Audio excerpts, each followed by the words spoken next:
Hello everyone, welcome to my channel travellers Tanya. I hope आप लोग सब ठीक हो, मैं भी ठीक हूँ। तो मैंने अपने लास्ट ब्लॉग में आप लोग के साथ शेयर किया था कैसे मैं कोलकाता से दिल्ली से ऋषिकेश जाके ऋषिकेश एक्सप्लोर करके और ऋषिकेश में एक रात स्टे करने के बाद अगले दिन सुबह 6 बजे हम लोग ब्रेकफास्ट करके और ब्रेकफास्ट में हम लोग पहाड़ों की फेमस मैगी खा के निकल गए थे बद्रीनाथ के लिए। और बद्रीनाथ जाते टाइम कुछ देर ऋषिकेश से निकलने के बाद ही हम लोग को रास्ते में पड़ा देवप्रयाग। और देवप्रयाग अलकनंदा नदी के 5 प्रयागों में से एक प्रयाग है, जहाँ पे भागीरथी नदी और अलकनंदा मीट करके माँ गंगा की शुरुआत होती है। तो चलिए, ये मैंने अपने देवप्रयाग का कुछ क्लिपिंग्स आप लोग के साथ शेयर किया है। और यहाँ पे ये जगह इतनी सुंदर थी कि हम लोग यहाँ पे ऑलमोस्ट 40-45 मिनट्स का एक ब्रेक ले लिए थे। तो आपको ये वीडियो में दिखेगा कि 2 नदी 2 तरफ से आके एक जगह संगम में मीट। जो पानी का स्पीड ज़्यादा है वो है भागीरथी और जो पानी में ठहराव है वो अलकनंदा नदी है।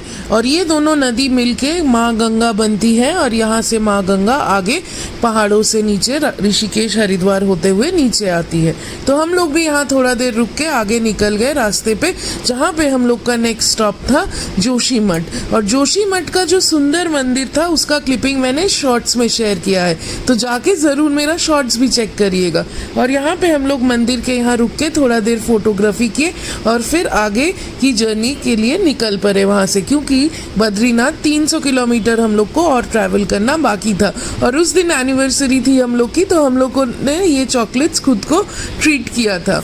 और फिर वहाँ से हम लोग चोपता की तरफ होते हुए गोविंद घाट के रास्तों से होते हुए हम लोग आगे बद्रीनाथ की तरफ निकल गए। और उस दिन वहाँ पे वेदर बहुत अच्छा था, क्योंकि चारों तरफ बहुत ज़्यादा बादल था और रुक रुक के बारिश भी हो रही थी। और यहाँ जो बहती हुई नदियाँ थी उसकी एक अलग ही आवाज़ थी।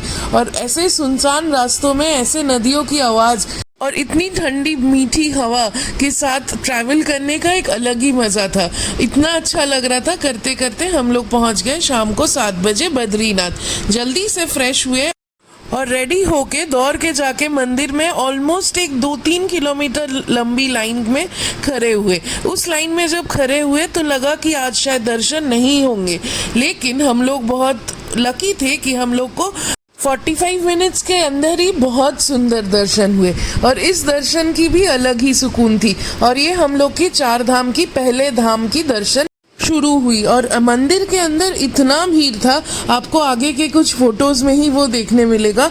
इतना भीड़ था कि एक पल के लिए लगा हम लोग वहीं पे अटक जाएंगे, लेकिन इतना अच्छा दर्शन हुआ और इतना अच्छा हम लोग पूजा चढ़ाए, मन शांत हो गया।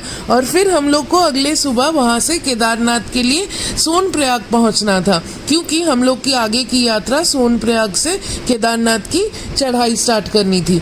तो उस दिन हम लोग रात को वहाँ पे थोड़ा रेस्ट लिए और फिर अगले दिन सुबह बद्रीनाथ से निकले। लेकिन उसके पहले हम लोग गए थे माना, जो अभी तो इंडिया का सबसे पहला गांव बोला जाता है, लेकिन हम लोग जब गए थे वो इंडिया का आखिरी गांव के नाम से ज़्यादा फेमस था।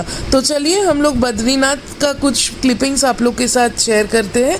ये मेरे होटल के एकदम बाहर की सुंदर व्यू थी और इतना अच्छा लग रहा था, मन किया कि और एक दिन हम लोग को एक्स्ट्रा यहाँ पे रखना चाहिए था। बट टाइम कम था, ऑफिस की छुट्टियाँ कम थी, तो जल्दी भी ये टूर कंप्लीट करना था।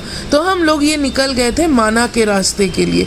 अगर आप बद्रीनाथ जा रहे हैं तो मैं सजेस्ट करूँगी आपको माना ज़रूर जाना चाहिए, क्योंकि माना वहाँ से 10 या 15 मिनट का ही रास्ता है, लेकिन इतना सुंदर है। और प्लस यहाँ पे बोला जाता है कि ये सरस्वती नदी की सोर्स है। तो यहाँ पे ये भी माना जाता है कि इसी रास्ते पांडव भी स्वर्ग की तरफ गए थे।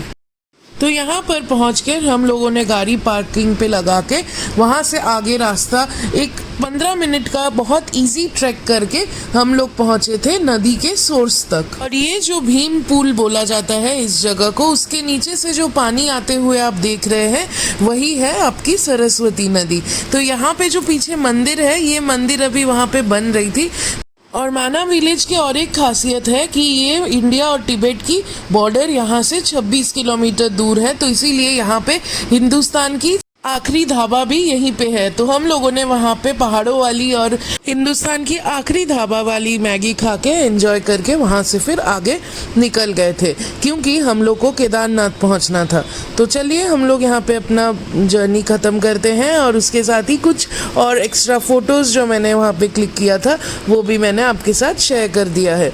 तो अगले ब्लॉग में मैं आप लोग के साथ शेयर करूँगी केदारनाथ यात्रा के बारे में। वो देखने के लिए please like and subscribe my channel. और मेरा ब्लॉग्स अगर आप लोग को अच्छा लग रहा है तो कमेंट करके बताना मत भूलिएगा। तो ये हम लोग निकल गए थे आगे केदारनाथ के जर्नी पे। तो चलिए आज का ब्लॉग इसी पे एंड करते हैं। Thank you so much.